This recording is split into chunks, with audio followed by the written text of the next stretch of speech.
ఏమీ లేదు. కాబట్టి ఈరోజు ఈ అరెస్టులు, ఈ అవినీతికి వ్యతిరేకంగా మేము ఏదో చర్యలు తీసుకుంటున్నాం అన్నట్టుగా నాటకాలు ఆడుతున్నారు. ఈ నాటకాన్ని ప్రజలు గమనించాలి.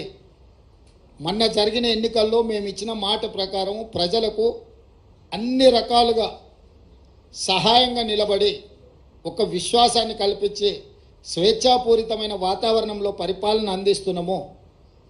రాబోయే పార్లమెంట్ ఎన్నికల్లో కాంగ్రెస్ను దొంగ దెబ్బ తీయడానికి వీళ్ళిద్దరు కలిసి ఆడుతున్న నాటకము. ఒకవేళ ఇది నాటకం కాకపోయిన ఉంటే చంద్రశేఖరరావు గారు ఎందుకు ఇంతవరకు స్పందించలేదు? కూతురును అరెస్టు చేస్తే తండ్రిగానైనా స్పందించాలి. ఒకవేళ అలా స్పందించినప్పుడు శాసనమండలి సభ్యురాలను, పార్టీ సభ్యురాలని అరెస్టు చేస్తే పార్టీ అధ్యక్షుడిగా స్పందించాలి.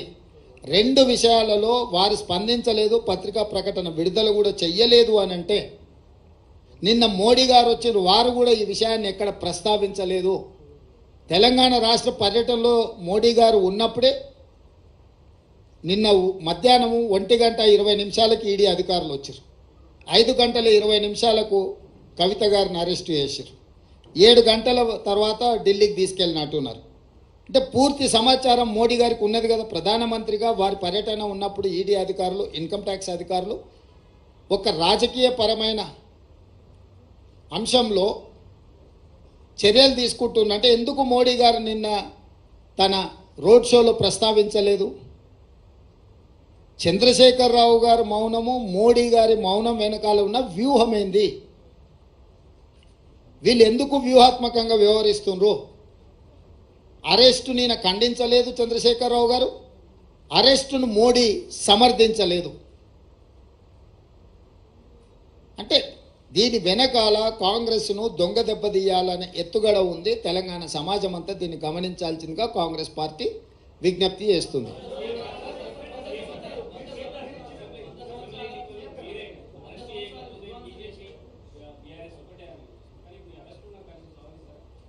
నేను అరెస్టును సందర్భం, ఇద్దరు నాయకుల యొక్క స్పందన రావాలి. ఒక ఆయన ప్రధానమంత్రి, ఒక ఆయన పార్టీ అధ్యక్షుడు. ఒక ఆయన అరెస్టు చేసిండు, ఇంకొక ఆయన అరెస్టు కాబడ్డాడు.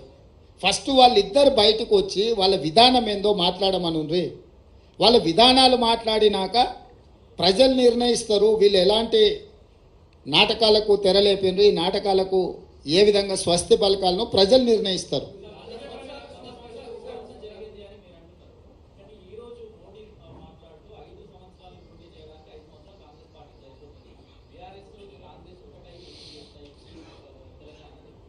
ఇప్పుడు నేనేమంటున్నంటే 10 సంవత్సరాలు ప్రధానమంత్రిగా ఉన్న మోడీ గారు ఇట్లాంటి చౌకబారు ప్రకటనలు చేయడం వారి స్థాయికి తగదు.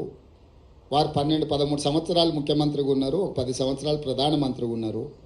నరేంద్ర మోడీ గారు, మోడీ గారి మోడల్ అంటే ప్రజలకు ఏం చేసిండో వివరించి ఈ 10 సంవత్సరాల నా ప్రోగ్రెస్ రిపోర్ట్ ఇది, ఈ ప్రాతిపదికన మాకు ఓట్లు వేయండి అని తెలంగాణను అడగాలి. తెలంగాణ రాష్ట్ర ఏర్పాటుని అవహేళన చేసి కాంగ్రెస్ పార్టీ పార్లమెంటు తలుపులు మూసి నిర్బంధించి తెలంగాణ బిల్లు ఆమోదించి రాష్ట్రాన్ని ఏర్పాటు చేసిండ్రు.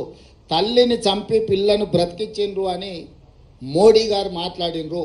అంటే తెలంగాణ రాష్ట్ర ఏర్పాటు ప్రక్రియనే అవహేళన చేసి చట్టసభలలో మాట్లాడి రాజ్యసభలో, లోక్సభలో తెలంగాణను అవమానించిన మోడీ గారికి తెలంగాణ రాష్ట్రం గురించి మాట్లాడడానికి, తెలంగాణ అనే పదం పలకడానికి కూడా వారికి అర్హత లేదు. ఓట్లు అడగడం చాలా దూరం. ఈరోజు బీజేపీ నాయకులు ఎవరైనా సరే 10 సంవత్సరాల అవినీతి మీద ఎందుకు చర్యలు తీసుకోలేదంటే సమాధానం లేదు. ఈ లిక్కర్ కేసు కూడా ఢిల్లీలో నమోదైన కేసు, ఢిల్లీ ప్రభుత్వానికి వ్యతిరేకంగా నమోదైన కేసు. చాలామందిలో కల్వకుంట్ల కవిత గారు ఒకరు. కానీ తెలంగాణ రాష్ట్ర ప్రభుత్వం 10 సంవత్సరాల నుంచి పాల్పడ్డ అవినీతి మీద ఒక్క కేసు అయినా ఎందుకు నమోదు చేయలేదు? బీజేపీ నాయకులు ఈరోజు సమాధానం చెప్పగలరా?